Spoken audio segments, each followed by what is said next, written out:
겨울의 기도입니다. 에베소서 1장을 두 번째 시간 진행하고 있습니다.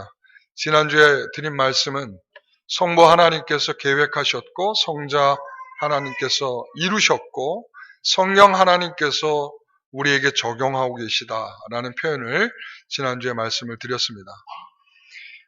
우리가 받은 구원을 생각할 때 이 성부, 성자, 성령 하나님의 동원하심과 그리고 역사에서 수많은 사람과 또한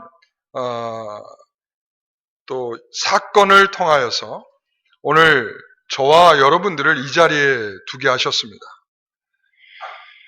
빌립보서 3장 사도 바울의 경우를 보게 되면 사도 바울도 원래는 히브리 사람으로서 난지 8일 만에 세례를 받았고요. 그리고 유대인 중에 유대인으로서 그리고 히브리인 중에 히브리인으로서 살았습니다. 그리고 가말리엘 문화에서 교육을 받아 당시의 최고의 학문의 수준에 이르렀고 그리고 또한 바리새인의 가치와 기준을 따라서 이 예수 믿는 사람들을 박해하고 핍박하는 일에 앞장섰던 사람입니다. 정말 그런 사람에게 드라마틱하게 예수님께서 부활하신 예수님께서 다메섹에서 이 바울을 만나 주셨습니다. 그 일을 통하여 만나셨고 순간 눈이 가려지게 되었고 다시 눈이 뜨게 되면서 하나님께서는 그에게 사명을 주셨습니다. 그의 사명은 뭔가 하면 이방인의 사도가 되는 것이었습니다. 이처럼 그 삶에 준비됐던 모든 얽히설키 설켜있던 모든 사건 그리고 그가 살아온 모든 발자취 그 모든 것들을 통하여 하나님께서 그를 이방인의 사도로 부르셨습니다. 기가 막힌 일이죠. 이것이 우리에게도 역사 속에 지금 현재 우리의 삶 속에서도 동일하게 적용되는 것입니다. 바울만 그러한 것이 아니라 저도 마찬가지고 여러분들도 마찬가지고 하나님께서 모든 사람들을 이와 같이 부르셨습니다. 마치 말이죠. 우리 몸 안에 수많은 혈관이 통과하고 있는데 그 수많은 혈관들이 어떻게 이어졌는지 알고 계십니까? 여러분 길이가 얼마나 되는지 알고 계세요? 혈관이 10만 킬로입니다. 10만 킬로. 우리 몸 안에 혈관은 10만 킬로고요. 그것이 어느 정도나 되는가 하면 지구를 두 바퀴 반이나 돌 수 있는 거리입니다. 그만큼 우리 몸 안에 있는 혈관은 어떻게 얽히설키 설켜 있는지, 어떻게 연결되어 있는지 우리는 정말 종잡아 알 수 없습니다. 그저 우리가 눈에 보이는 요 핏줄 정도, 요 정도만 우리가 알고 있을 뿐이지, 실제적으로 어떻게 연결되고 있는지 알 수 없습니다. 그게 바로 우주이고 그게 바로 지금 우리의 세상이고 그게 바로 하나님께서 우리 한 사람을 역사하실 때에도 어떻게 연결되어 있는 사람이 어떻게 우리에게 만나 그들과 함께 하나님이 부르시고 사명을 주시고 하고 있는지 우리는 잘 알 수 없습니다. 그래서 어떠한 절도죄를 범한 전과 오범의 사람이 구치소에 감금이 되었습니다. 그때 그가 머물고 있는 그 방 안에 한 목사님도 계셨습니다. 이 목사님은 교회 건축을 하면서 여러 가지 일들 때문에 사기죄로 그 감옥 그 방에 들어오게 되었습니다. 그런데 이 목사님이 그 가운데에서도 뭐가 문제가 있어서라기보다는 실질적으로 교회가 갑자기 어려워지게 되고 그러면서 이런저런 대금을 지불하지 못하게 되고 여러 가지 사건들이 얽히게 돼서 고소를 당하게 된 것이었습니다. 그래서 그 안에서 그 절도범에게 복음을 전하고 또 그를 위해서 함께 기도하고 열심히 그를 위해서 기도해 주었습니다. 그러던 어느 날 그 절도범이 하나님 주신 은혜를 깊이 깨닫게 되고 거듭나는 주의 은혜가 그 가운데 나타나게 되었습니다.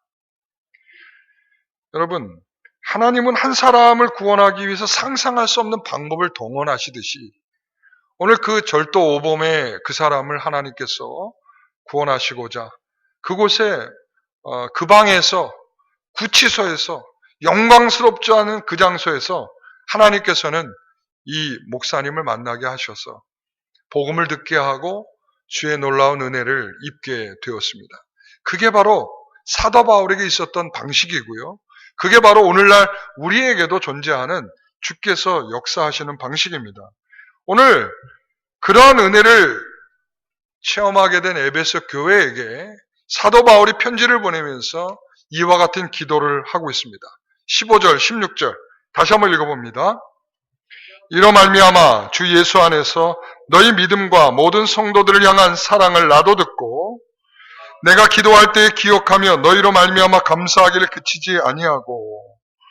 사도 바울은 이로 말미암아라고 하는 것은 뭐냐면 성부와 성자와 성령께서 계획하시고 이루시고 부르신 그 놀라운 일들 때문에 네가 지금 너희 교회가 에베소 교회가 구원을 받게 된 것이다.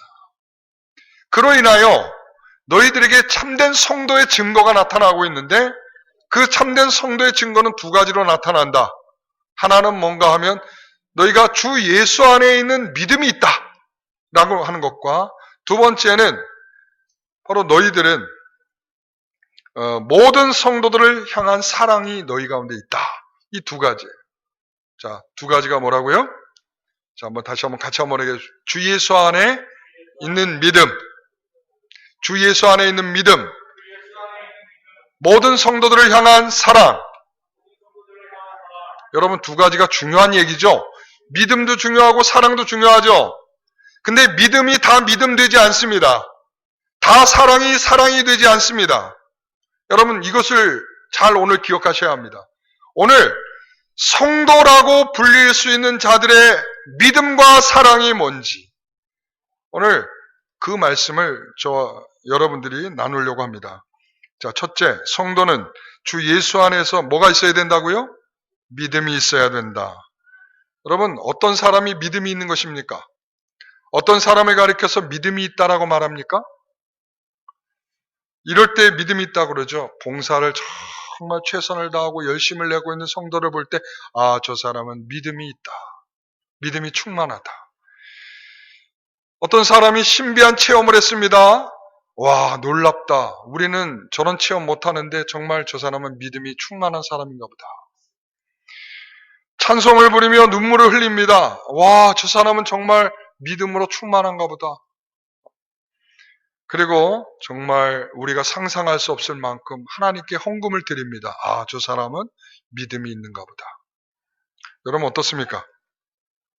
이런 행위들을 가리켜 믿음이 좋다고 할 수 있을까요? 지금 속으로 여러분들이 지금 갈등을 하고 있을 겁니다.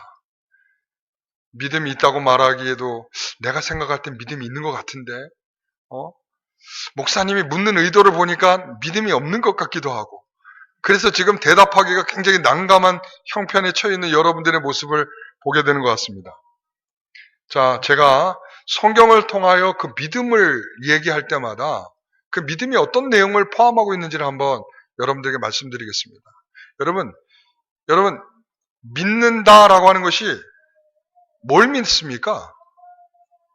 뭘 믿는 것입니까?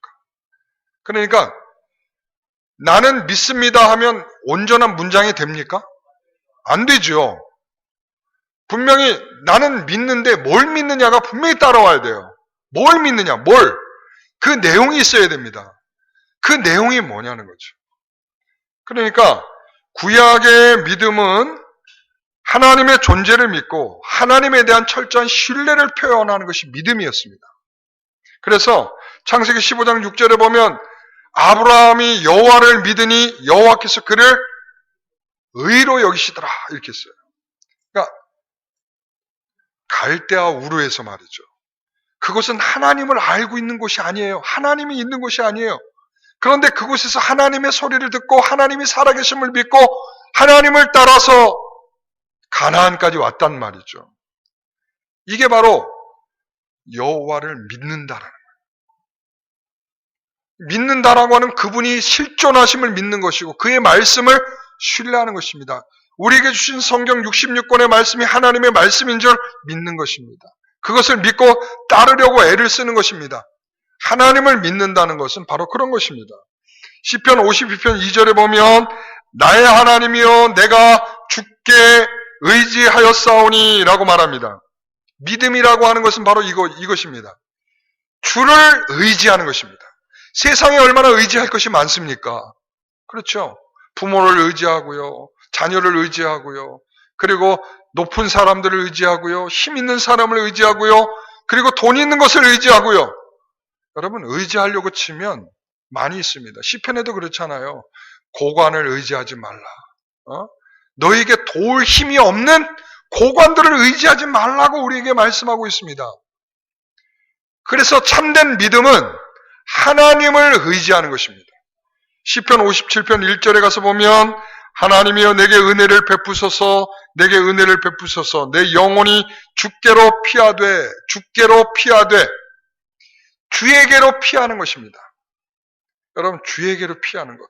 어려운 일을 만났습니다. 어디로 피해야 되겠습니까? 여러분 힘든 일을 만났습니다. 고난을 만났습니다. 어디로 피해야 될까요? 하나님께로 피하는 것. 이게 믿음이라는 것입니다.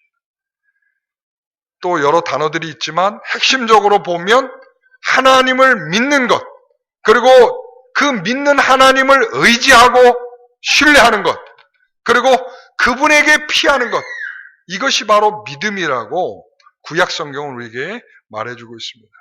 그러면 신약 성경은 무엇을 믿음이라고 표현하고 있을까요? 무엇을 믿어야 될까요? 예수 그리스도를 증거하고 있는 복음을 믿는 것입니다. 그리고 또한 그 하나님의 아들이신 그 예수 그리스도를 믿는 것이 믿음이라고 표현하고 있습니다. 에베소서 1장 13절이죠. 지난주에 나눈 말씀인데요. 그 안에서 너희도 진리의 말씀 곧 너희의 구원의 복음을 듣고 그 안에서 또한 믿어라고 말합니다. 그 안에가 뭡니까? 예수 그리스도 안에죠. 그 예수 그리스도 안에서 뭘 믿겠다는 것입니까? 복음을 믿는 것입니다. 복음을. 이게 믿는 것입니다. 여러분. 그리고 요한복음 3장 16절에 보면 여러분 다 외우고 있는 말씀이겠죠. 그죠? 한번 외워봅시다.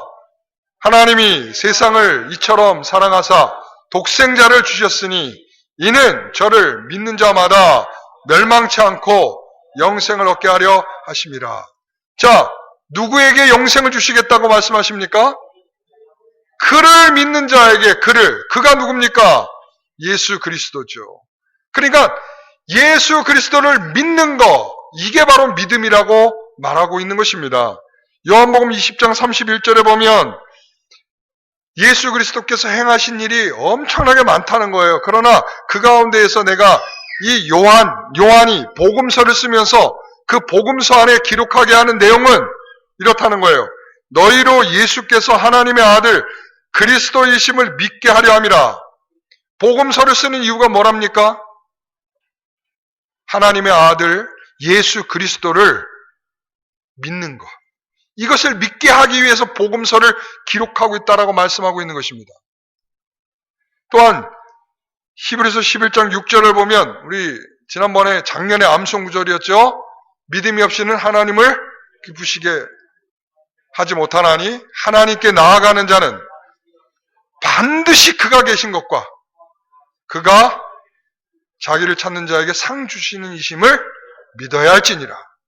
자, 그러니까 그가 계신 것을 믿고요. 그리고 그가 우리에 대하여 어떤 은혜를 베풀고 계시는 분인지를 믿는 것. 이게 믿음이라고 말하고 있습니다. 여러분, 믿음은 구약과 신약이 공통적으로 우리에게 표현해주고 있는 것은 뭐냐? 그분에 대한 믿음이에요. 그를 믿는 것입니다. 하나님, 성부 하나님, 성자 하나님, 성령 하나님을 믿는 것이 믿음입니다. 그래서 사도신경에 지난주에도 표현했지만 아주 훌륭한 고백입니다. 나는 믿습니다. 무엇을? 뭘 믿는다고 그래요? 천지를 창조하신 아버지 하나님을 믿는다는 거죠. 그렇죠? 그냥 아버지를 믿는 게 하나님을 믿는 게 아니에요. 관계를 믿는 거예요. 아버지. 그리고 뭘 믿는 거예요? 천지를 창조하신 놀라운 일을 행하신 그 하나님을 믿는 거예요. 자, 누구를 또 믿습니까? 나는 그리스도 예수를 믿는 거죠. 어떤 예수를 믿어요? 동정녀 마리아에게 나시고 성령에게 잉태되어 동정녀 마리아에게 나시고 십자가에 죽으셨다가 부활하시고 그리고 심판을 위해서 다시 오실 그 예수를 믿는 거죠.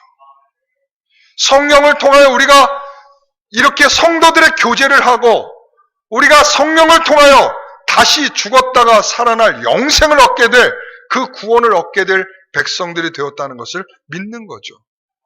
여러분, 이게 바로 우리의 믿음의 내용이어야 합니다. 그런데 우리가 예수님을 믿는다고 하면서도 우리가 가지고 있는 믿음이 어떤 것인지를 보셔야 됩니다. 어떤 사람들이 말합니다. 덮어놓고 믿으라고 하는 거예요. 덮어놓고. 어떻게 믿으라고요? 덮어놓고. 왜 덮어놓고 믿으라고? 그렇게 복잡하게 믿을 게 뭐가 있어? 그냥 믿으면 되는 거지.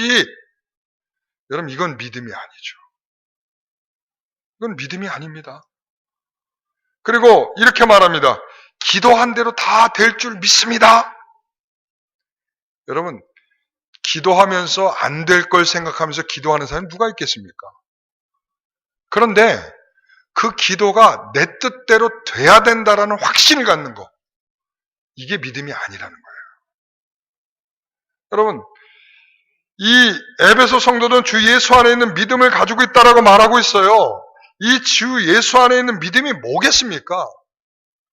바로 주 예수 안에 있는 믿음은 앞에서 언급하듯이 그분이 어떤 분이신 줄 아는 거죠. 4절에 보면 창세전에 그리스도 안에 택하시고 5절에 보면 그 기쁘신 뜻대로 우리를 예정하셨고 11절에 보면 모든 일을 그의 뜻의 결정대로 일하시는 이의 계획을 따라 우리가 예정을 입어 그 안에서 기업이 되었다. 그런 존재가 우리라는 거예요. 그런 믿음을 가진 자가 우리라는 것입니다. 그러므로 예수님을 믿는다는 것은 그분이 가지고 있는 뭘 믿는다는 거예요? 절대적인 주권을 믿겠다는 것입니다. 여러분, 장로교회가 왜 장로교회인지 아십니까? 장로 정치를 갖고 있기 때문에 장로교회라고 하는 것입니다. 그래서 당회가 중요한 것입니다. 당회가. 그래서 세 7회가 있는데 그게 바로 당회, 노회, 총회가 되는 것입니다. 그만큼 장로교회는 이 당회라는 것이 굉장히 장로 정치이기 때문에 중요하죠. 그런 정치적인 제도 때문에 장로교라고 부르는 것이고요. 또 하나는 왜 장로교라고 부르냐 하면 장로교는 예정론을 믿으면서 하나님의 주권을 믿는 자들이에요. 그러니까 우리의 뜻대로가 아니라 하나님의 주권으로 살아가는 자들이 장로교의 성도들이에요. 그런데 장로교가 뭔지도 모르면서 장로교라고 부르는 어리석음들이 많아요. 여러분, 그래서 이 장로교의 성도들로서 하나님의 주권은 너무나 지극히 당연한 일이죠. 믿음이 왜 믿음인가? 왜 주 안에 있는 믿음이냐 하면 그분이 계획하신 것, 그분이 주도하시는 것, 그분이 역사하시는 것을 믿는 믿음이 바로 주 안에 있는 믿음이라 이것입니다. 여러분, 야고보서 4장 15절 말씀 우리 다 외우고 있죠? 주의 뜻이면 우리가 살기도 하고 이것이나 저것을 하리라. 할렐루야. 여러분, 주의 뜻이면이에요. 주의 뜻이면. 내 뜻이 아니에요. 내가 원하는 것을 믿습니다 한다고 해서 그 자체로 달라질 수 있는 것이 아니라 주의 뜻이 있는가를, 주의 뜻이 내게 있기를, 주의 뜻이 그와 같기를 소망하는 것이 우리의 믿음이야 할 줄 압니다. 여러분, 세례 요한, 지난주 금요일날 제가 세례 요한에 대해서 말씀드렸죠. 세례 요한이 태어나면서 어디에 살게 되었습니까? 빈들에 살게 되었습니다. 그 빈들은 그의 인생에 자기가 가지고 있는 모든 것을 포기하는 자리가 빈들입니다. 여러분, 세례 요한은 원래 부모가 제사장이었습니다. 부모가 제사장 일을 하고 제사장 일을 하다가 세례 요한에 대한 예언을 듣게 되죠. 그러니까 그와 같이 그의 가문과 가정은 제사장의 가정이므로 적어도 중산층 이상의 삶을 살아갈 수 있는 배경을 가진 게 세례 요한이었습니다. 그럼에도 불구하고 그는 빈들로 쫓겨나야 했습니다. 그 빈들은 하나님께서 가도록 한 것이고 하나님의 주권적 장소입니다. 내가 너를 부를 때까지, 내가 너는 하나님의 말씀으로 임할 때까지 머물러야 할 장소가 빈들이었던 것입니다. 그래서 그는 그 빈들에서 불평하지 아니하고 메뚜기와 석청을 주워 먹으며 그리고 누더기옷과 같은 낙타 털옷을 입고 그 빈들에서 자기 하나 은신할 수 없는 그러한 빈들에서 하나님의 말씀이 들려올 때까지 그 자리에서 멈춰있던 인생이 바로 세례 요한이었습니다.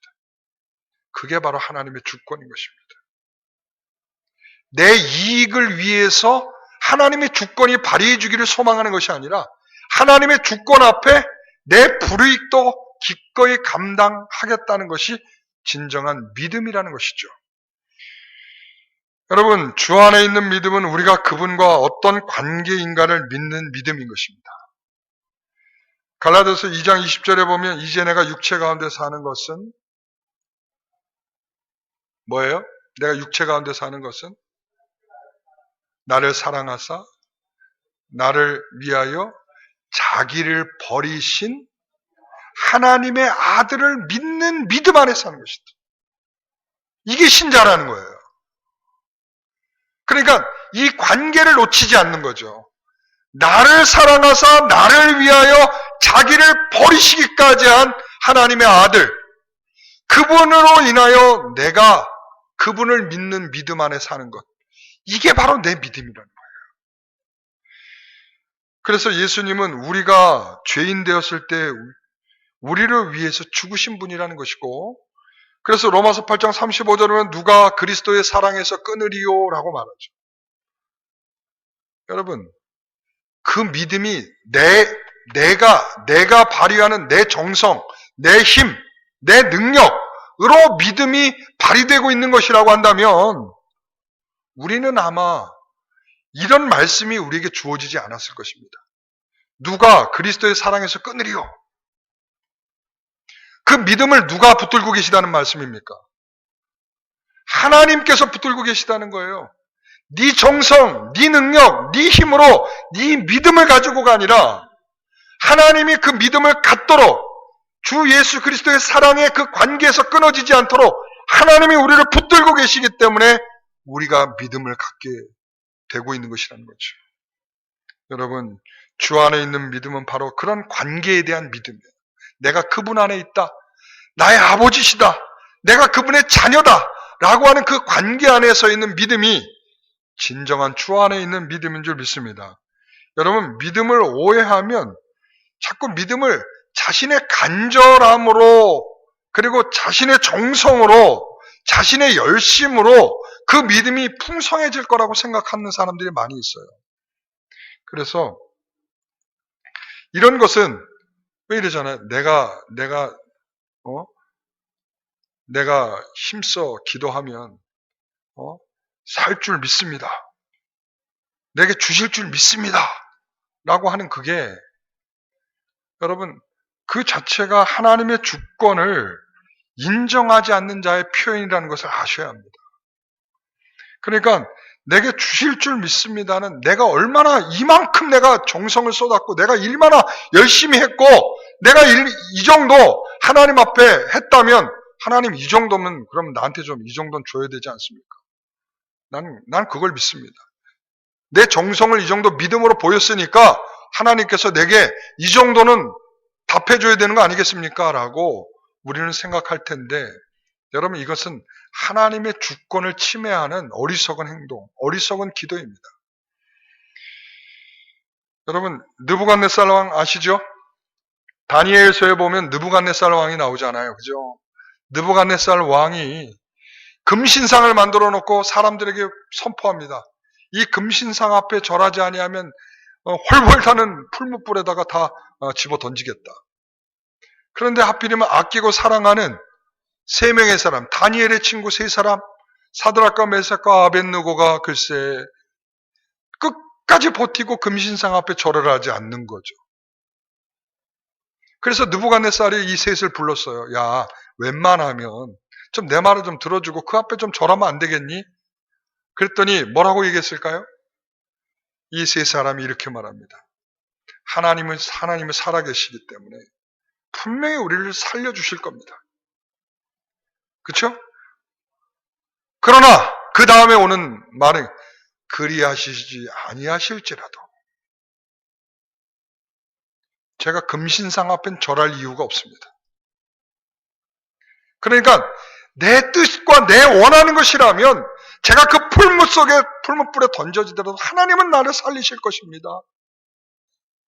그러나 그것이 하나님의 뜻이 아니어서 내가 그 풀무불에서 헐헐 다 죽더라도 그것이 하나님의 뜻인 줄 알고 순종하며 내 목숨을 구걸하고자, 내 생명을 구걸하고자 그 하나님이 아닌 거짓된 것 앞에 절을 할 수 없다는 것이죠. 이게 하나님의 주권 앞에 순종하는 믿음이 될 것입니다. 이게 진정한 믿음이죠. 여러분, 우리는 지금처럼 어려운 시절을 만나게 된 것은 어찌 보면 우린 많은 불평이 우리 입으로 쏟아져 나올 만한 그런 상황이 된 것입니다. 그런데 우리가 이전에 우리의 삶을 보면 70년대, 80년대 여러분 얼마나 어렵게 사셨어요. 그렇죠? 그러면서 그냥 밥이라도 제끼에 먹었으면 좋겠다. 세 끼라도 밥을 배불리 먹는 것이 소망이다. 할 때가 있지 않았었습니까? 그런데 지금은 어떤 시대에 살고 있습니까? 지금은 어느 집이 맛있나? 어느 집이 맛집인가? 그거 인터넷에서 이 스마트폰으로 검색해가면서 찾아다니면서 먹는 시대가 됐지 않았어요. 그러니까 이전에 그 어렵던 시절이 어쩌면 더 복이 될 수 있겠다. 왜 복이 되겠습니까? 하나님께서 이것 정도 주는 것만으로도 배불리 그냥 밥 한 끼 먹여주시는 것만으로도 하나님께 감사할 수 있던 시대라면 지금은 무엇을 하나님이 우리에게 주셔도 넉넉하고 차고 넘쳐도 하나님에 대한 감사가 없는 거죠. 그러니까 이전에는 여기에 너무 지금이 너무 고통스러우니까 밥 한 끼 먹으면서 감사하면서 무슨 생각을 하냐면 하나님, 저는 천국을 가도 좋겠어요. 그냥 지금의 이 삶이 너무 힘드니까 그저 천국만 있어도 좋겠어요. 천국에 가게 하옵소서.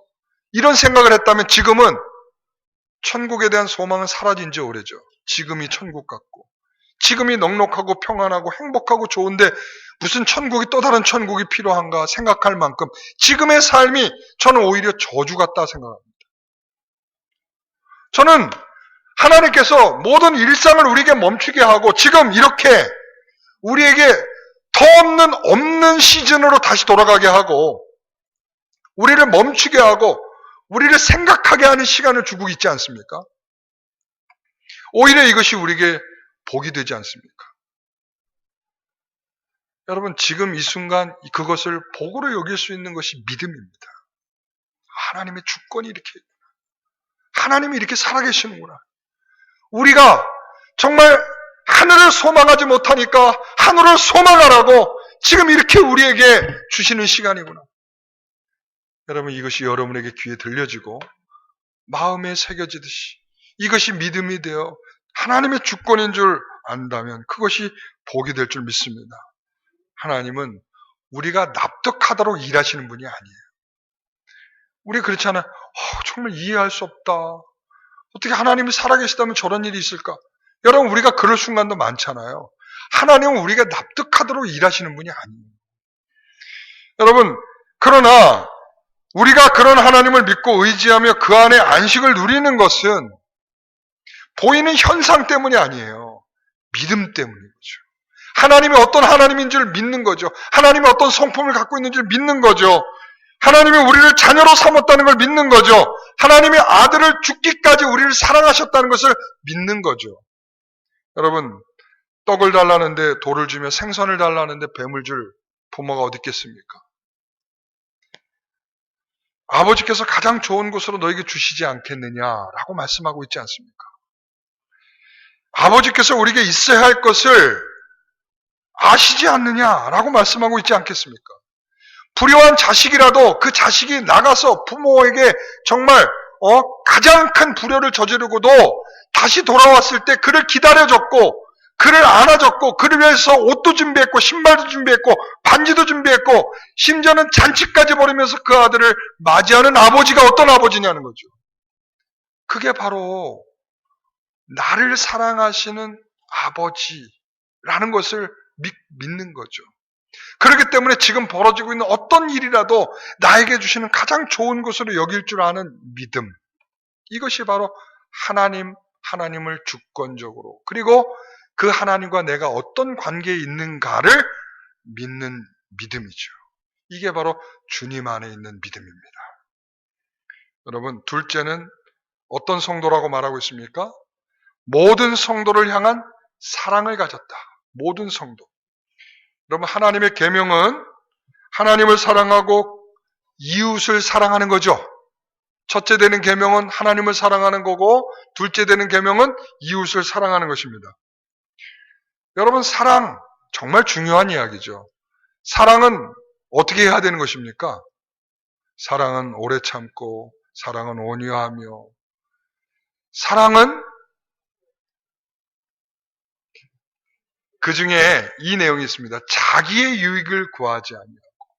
사랑은 뭐라고요? 자기의 유익을 구하지 않고 베푸는 것이 사랑이다. 여러분, 예를 들어서 어려운 사람이 있습니다. 그런 어려운 사람을 도와줄 때 과시하면서 도와주면 그게 사랑입니까? 도와주는 마음은 사랑일 수 있습니다. 그런데 자기를 과시하는 마음으로 도와주는 것은 사랑이 아니라 뭐예요, 그게? 동정이죠. 동정입니다. 여러분, 어떤 사람이 도움을 받으면서 동정을 받기를 원하는 사람은 아무도 없어요. 사랑을 받기를 원하죠. 사랑을 받기로.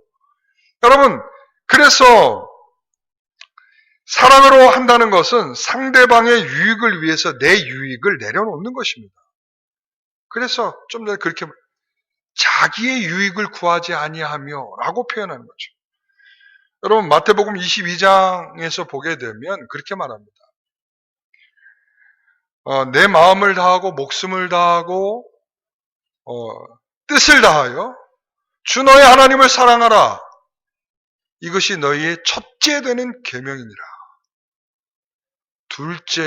둘째는 이것과 같으니.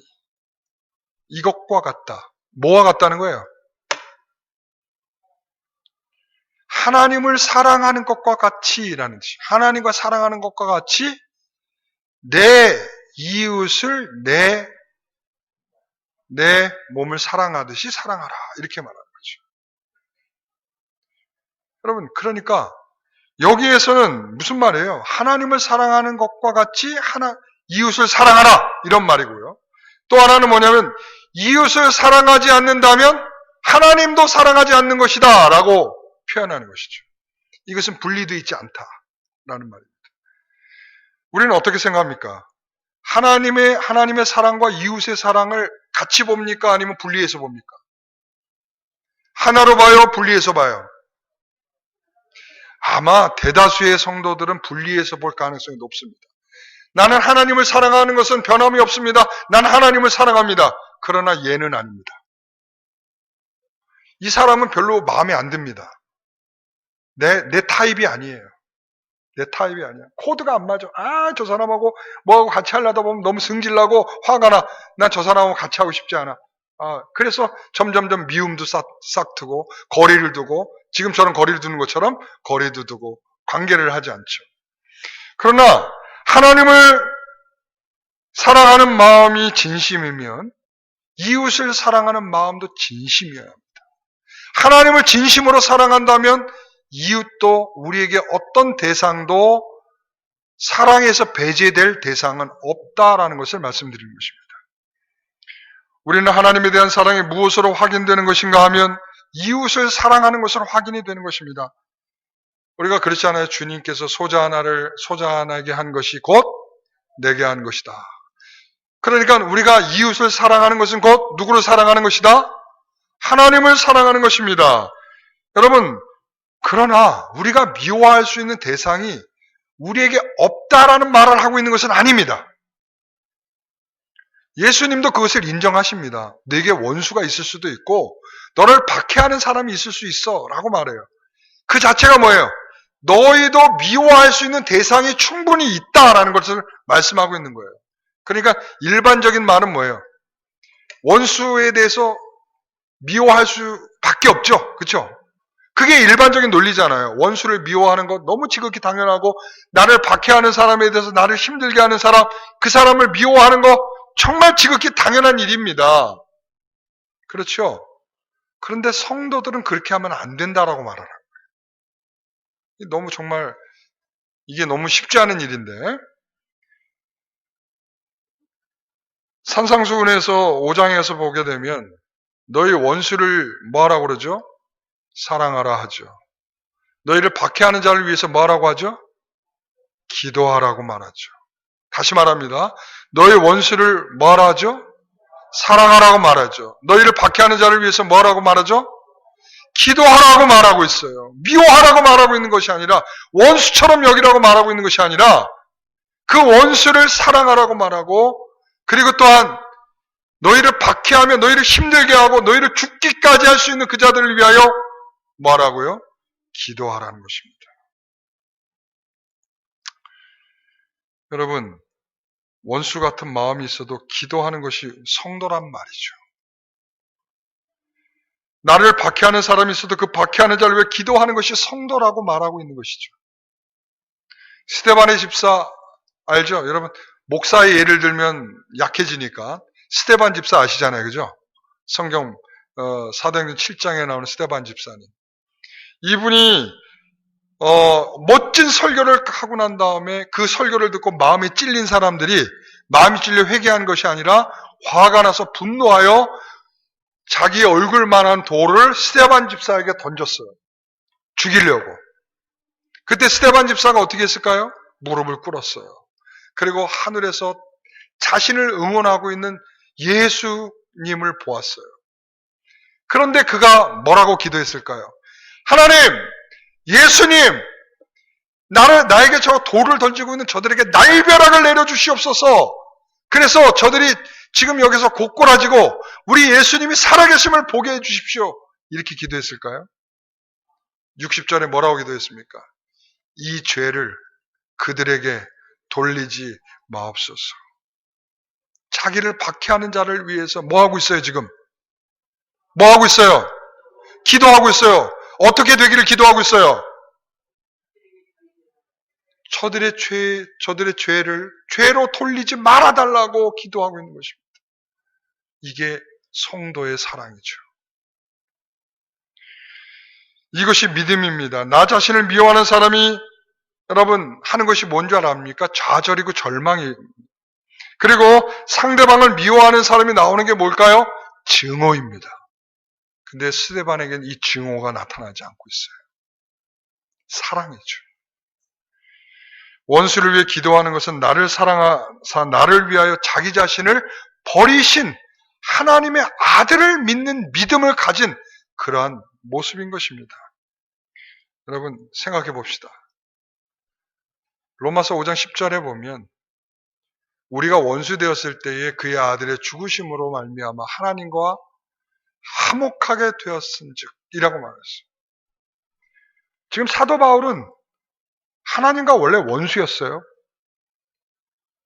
하나님을 믿는다고 말하지만 하나님이 보내신 예수 그리스도를 핍박하고 또 그 믿는 자들을 핍박하고 죽이는 자리까지 기꺼이 갔던 것이 바로 스데반이었어요. 조금 전에 그 누구의 기도죠? 스데반의 기도를 하나님께서 들어주신 것 같아. 그 가운데 그 죄를 돌리지 말아달라고 용서해달라고 기도한 그 용서를 누가 받았을까요? 그 기도가 이루어졌다는 것을 보여주는 것은 바울이죠. 바울이죠. 그 바울은 하나님과 원수되었던 자예요. 그런데 원수되었을 때에 그의 아들의 죽으심으로 말미암아 하나님과 화목하게 하셨다. 하나님과 화목하게 하셨다. 원수인 자를 하나님께서 변화시키셔서 하나님과 화목하게 만드셨어요. 그리고는 천국을 향하여 그 천국의 무게를 함께 들고 가도록 이방인의 사도가 되게 하셨어요. 이게 바로 오늘 우리가 성도가 된 은혜인 줄 압니다. 여러분, 이 화목제사를 드릴 때 말이죠. 화목제사는 유일하게 드린 자들에게 그 드려진 것을 되돌려줍니다. 근데 예를 들어서 소와 같은 것으로 화목제사를 드렸다. 양이 어마어마하게 많죠? 그런데 그걸 하룻밤에 다 먹어야 돼. 자기 혼자 먹을 수 있어요, 없어요? 동네 사람 다 불러야 돼. 동네 사람 다 불러야 돼.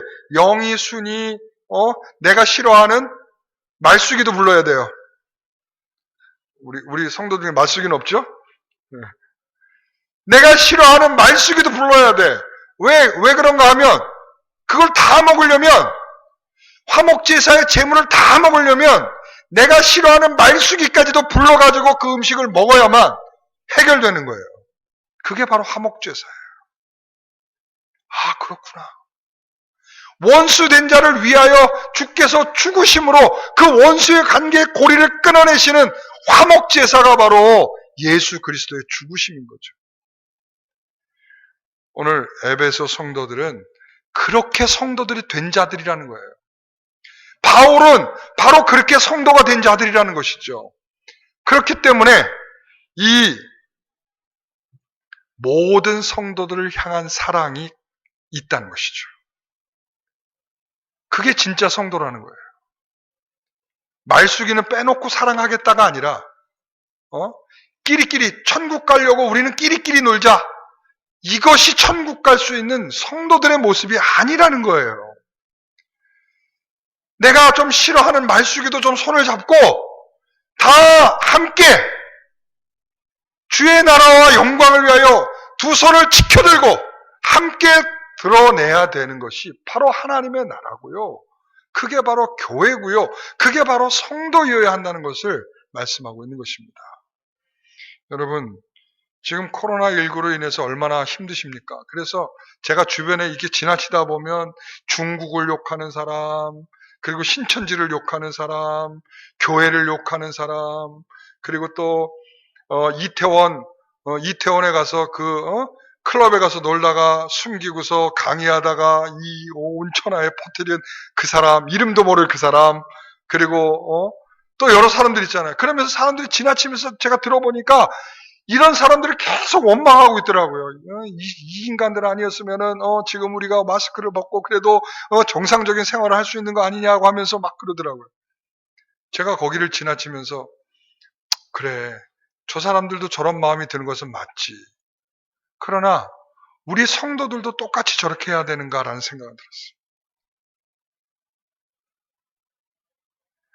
우리 주님께서 원수까지도 사랑하라 하셨는데, 박해하는 자까지도 사랑하라 하셨는데, 그를 위해서 기도하라 하셨는데, 그렇다면 우리가 중국 그들을 위해서 기도해야 할 것이고, 그리고 신천지 그들이 요번을 이 기회를 통해서라도 신천지로부터 벗어나게 될 수 있도록 위해서 기도해 줘야 될 것이고, 그 이태원 갔다 와서 간염시킨 그 사람 다시는 이태원 가서 어슬렁거리면서 그 무슨 바예요?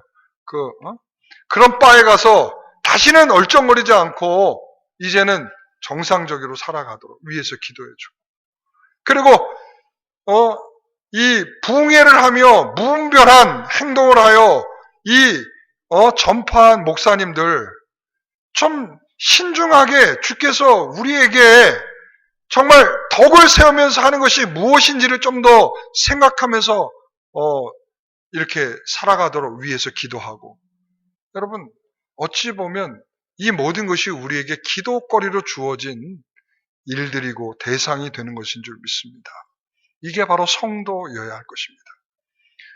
오늘 사도 바울은 바로 이런 모습을 어디에서 봤다는 거예요? 에베소 교회 성도들에게서 본 거예요. 주 안에 있는 믿음을 가졌고요. 그리고 모든 성도를 향한 사랑을 가진 모습을 보았어요. 바로 그 모습을 보고 하나님께 감사하며 기도하고 있는 바울의 모습. 오늘 이것이 우리 성도들의 모습이요, 또 우리 교회의 모습이 되기를 소망합니다. 기도하겠습니다. 하나님 아버지 감사합니다. 이처럼 우리가 원수되고 박해하는 자를 위해서 사랑하고 기도할 수 있게 하여 주옵소서. 진정으로 성도된 자의 믿음이 무엇인지, 성도된 자의 사랑이 무엇인지를 우리가 깊이 헤아려보았습니다. 그저 내가 믿습니다 하면 믿음이 되는 것이 아니고, 내가 사랑한다 입술로 말한다고 하여 사랑이 되는 것이 아닌 줄 알게 되었습니다.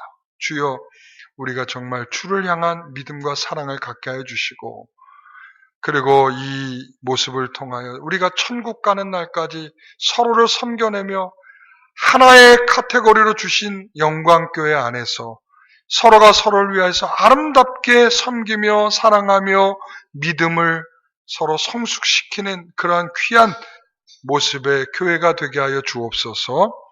오늘도 하나님 앞에 감사와 영광을 돌리며 예수님의 이름으로 기도하옵나이다. 아멘. 모두